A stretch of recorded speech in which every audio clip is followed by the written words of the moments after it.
Last year, I opened the chest of a 67-year-old man whose arteries looked like concrete pipes. He was on 4 blood pressure medications. 4. And his pressure was still dangerously high. He wasn't lazy. He wasn't ignoring his health.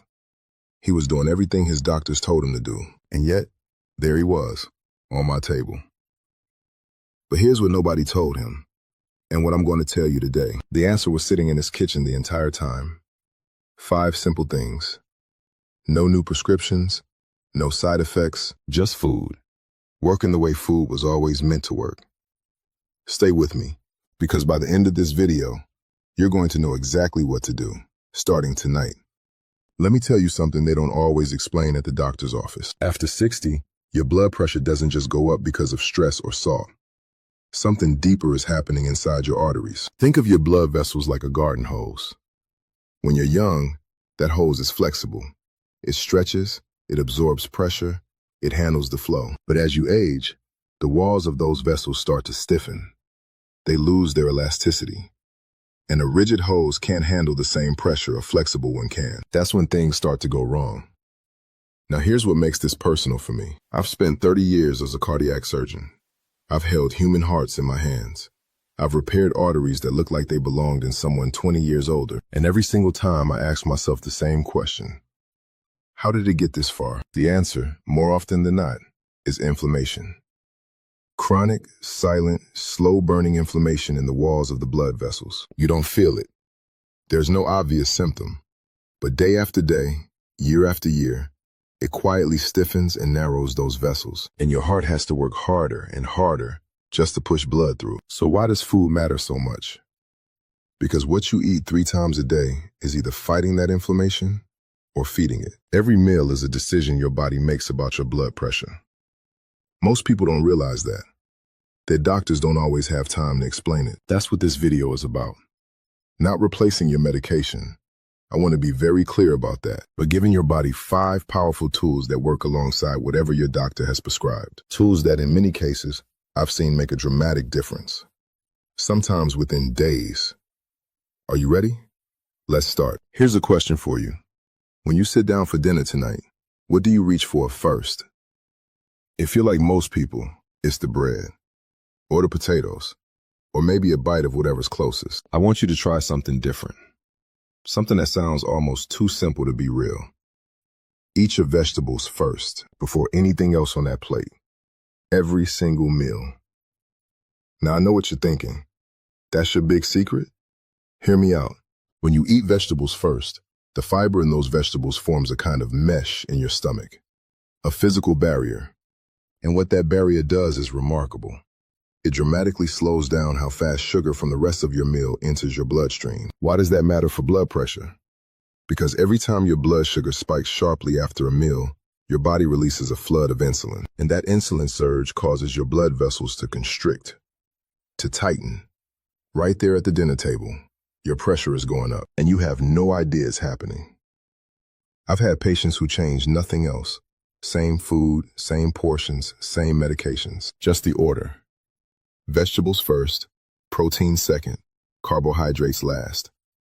And their post-meal blood pressure readings dropped noticeably within 2 weeks. One of my patients, a retired teacher, 71 years old, called it the easiest thing I've ever done for my health. She wasn't wrong. So tonight, before you touch the rice or the bread, finish those greens first. Every bite counts. Now let's talk about something that's been sitting in your pantry, possibly for years, doing nothing. Apple cider vinegar. 1 to 2 tablespoons. A glass of water. With every meal. That's it. I can already hear the skepticism. And honestly, good. Healthy skepticism is what keeps us from falling for nonsense. So let me show you exactly why this works. Because there is real science behind it. The active ingredient in apple cider vinegar is acetic acid. And acetic acid does 2 very important things for your blood pressure. First, it improves insulin sensitivity. Remember those post-meal blood sugar spikes that squeeze your blood vessels? Acetic acid blunts that spike. It helps your cells respond to insulin more efficiently, so your body doesn't have to release as much of it. Less insulin, less constriction, lower pressure. Second, And this is the part that genuinely excited me when I first read the research. Acetic acid stimulates the production of nitric oxide in your blood vessel walls. Nitric oxide is your body's natural vasodilator. It tells your arteries to relax and open up. It's essentially doing what an entire class of blood pressure medications tries to do, naturally, for about $3 a bottle. Now, one important caution: don't drink it straight. Always dilute it in water, at least 8 ounces. Undiluted vinegar can damage tooth enamel and irritate your esophagus. Use a straw if you can. And if you have any history of stomach ulcers or acid reflux, have a conversation with your doctor before starting this. But for most people over 60, this is one of the simplest, safest additions you can make. 1 glass with breakfast, 1 with lunch, 1 with dinner. Give it 3 weeks and check your numbers.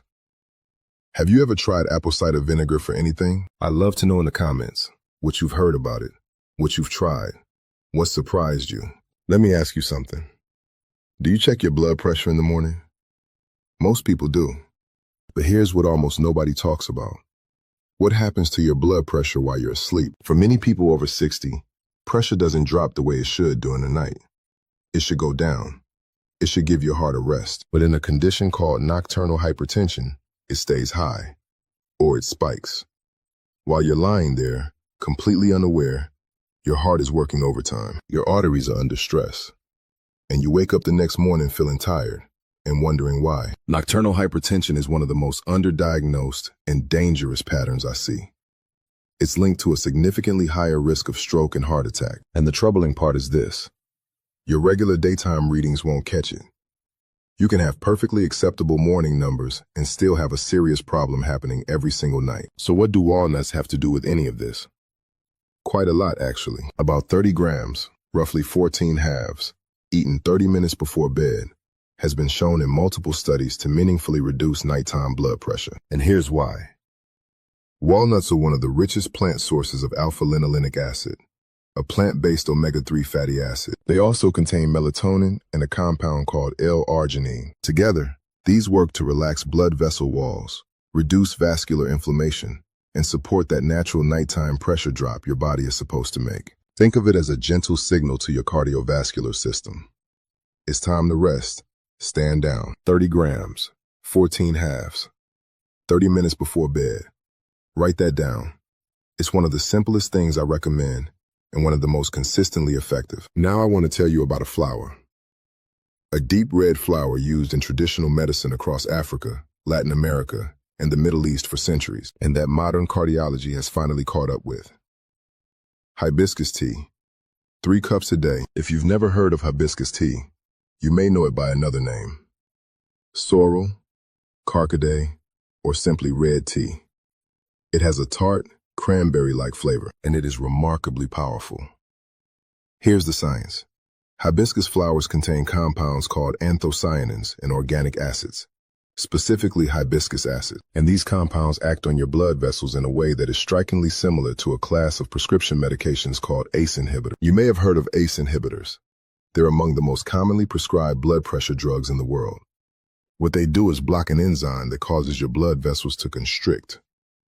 Hibiscus does the same thing, naturally, without the cough that so many patients complain about as a side effect of the medication. A study published in the Journal of Nutrition found that drinking hibiscus tea daily reduced systolic blood pressure by an average of 7 points in adults with mildly elevated pressure. 7 points. That is clinically significant. That is the kind of result that makes doctors take notice. 3 cups a day, hot or cold, no sugar, or very minimal sugar, because sugar will work against everything we're trying to do here. A small spoon of honey if you need it. That's perfectly fine. Now, one important note. If you are already taking ACE inhibitor medication, please talk to your doctor before adding hibiscus tea regularly, because combining a natural ACE inhibitor with the pharmaceutical one can push your pressure too low. That's not the goal. We want balance, not overcorrection. But for most people, this is a beautiful, simple, genuinely pleasurable habit. A warm cup of red tea in the morning, 1 in the afternoon, 1 in the evening. Your arteries will notice. What's your tea of choice right now? Let me know below. I'm curious how many of you are already helping your heart without realizing it. I want you to walk to your kitchen after this video. Open your cupboard. And look at what oils you have in there, because what I'm about to tell you might be the most important thing in this entire video. And it's also the thing that food manufacturers have spent a great deal of money making sure you don't fully understand. Most of the cooking oils that line supermarket shelves, canola oil, soybean oil, sunflower oil, corn oil, are extremely high in omega-6 fatty acids. Now, omega-6 isn't inherently evil. Your body needs some of it. The problem is the ratio. For most of human history, people consume roughly equal amounts of omega-3 and omega-6 fatty acids. Today, the average person consumes anywhere from 15 to 20 times more omega-6 than omega-3. 15 to 20 times. And that extreme imbalance drives something that every cardiologist and cardiac surgeon dreads: chronic systemic inflammation. Remember that slow-burning inflammation in your blood vessel walls we talked about earlier? The kind that stiffens your arteries year after year? Excess omega-6 from these refined oils is one of the primary fuels feeding that fire. Every time you cook with canola or soybean oil, you are adding inflammation to your cardiovascular system. And here's what makes it worse. These oils are unstable at high heat. When you heat them to cooking temperature, they oxidize. They break down into compounds called aldehydes, which are directly toxic to blood vessel walls. You can't see it happening. Your food doesn't taste any different, but the damage accumulates with every meal. So what should you use instead? Two things: extra virgin olive oil for everything that doesn't require very high heat. Salad dressings, light sautéing, drizzling over vegetables. Extra virgin olive oil is rich in oleocanthal, a natural anti-inflammatory compound, and in monounsaturated fats that actively support healthy blood vessel function. Decades of research back this up without any serious debate. And for higher heat cooking, real butter. Yes, I said butter, not margarine. Margarine is made from the same problematic vegetable oils we're trying to eliminate. Real traditional butter from grass-fed cows if you can find it. Used in reasonable amounts, it is a far better choice for your cardiovascular system than the refined seed oils most people are cooking with every single day. I know this goes against what many of you were told 20 or 30 years ago. The butter is bad, use vegetable oil message was everywhere. I heard it too. But the science has moved on, and as a cardiac surgeon who has seen inside thousands of chests, the evidence points clearly in a different direction now. Check your cupboard tonight. If you have canola or soybean oil, you don't have to throw it away immediately. Just stop buying it when it runs out. Replace it with extra virgin olive oil. That one change alone, over 3 to 6 months, can make a measurable difference in your inflammatory markers and in your blood pressure. I want to stop here for a second, because I think something important needs to be said. You've just heard 5 things. Eat vegetables first. Apple cider vinegar with meals. Walnuts before bed. Hibiscus tea 3 times a day. Replace the wrong oils. And I can already predict what some of you are thinking right now. This sounds too simple. If it really worked, my doctor would have told me. I understand that reaction completely. I had it myself early in my career. But here's what 30 years of opening chests and repairing damaged hearts has taught me. The most powerful interventions are almost never the most complicated ones. The body is not looking for complexity. It's looking for the right conditions to heal itself. And here is what genuinely shocks me, even now. Every single one of these 5 strategies works through the same fundamental mechanism: reducing inflammation and improving blood vessel flexibility. That's it. That's the whole game. 5 different doors, all leading to the same room. The man I told you about at the beginning, the 67-year-old with the concrete arteries.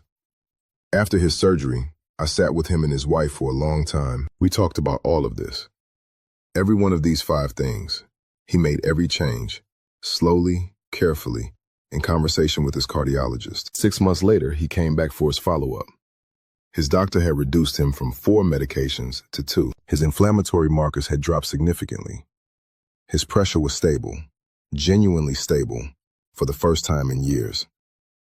He looked 10 years younger, and the first thing he said to me when he walked in was this: "Why didn't anyone tell me this sooner?" That question stays with me. It's part of why I make videos like this one, because the information exists. The research exists. But somewhere between the laboratory and the doctor's office and the patient sitting at their kitchen table, it gets lost. You are sitting at that kitchen table right now, and you have everything you need to start tonight. Not tomorrow, not after your next appointment, tonight. That is not a small thing. That is everything. Let's bring this all together, because I don't want you to leave this video with a list you'll forget by tomorrow. 5 things, 5 changes. Let me say them one more time, clearly. 1. Eat your vegetables first at every meal, before the bread, before the rice, before anything else. 2. 1 to 2 tablespoons of apple cider vinegar in a glass of water with each meal. 3. 30 grams of walnuts, about 14 halves, 30 minutes before you go to sleep. 4. 3 cups of hibiscus tea every day, hot or cold, minimal sugar. 5.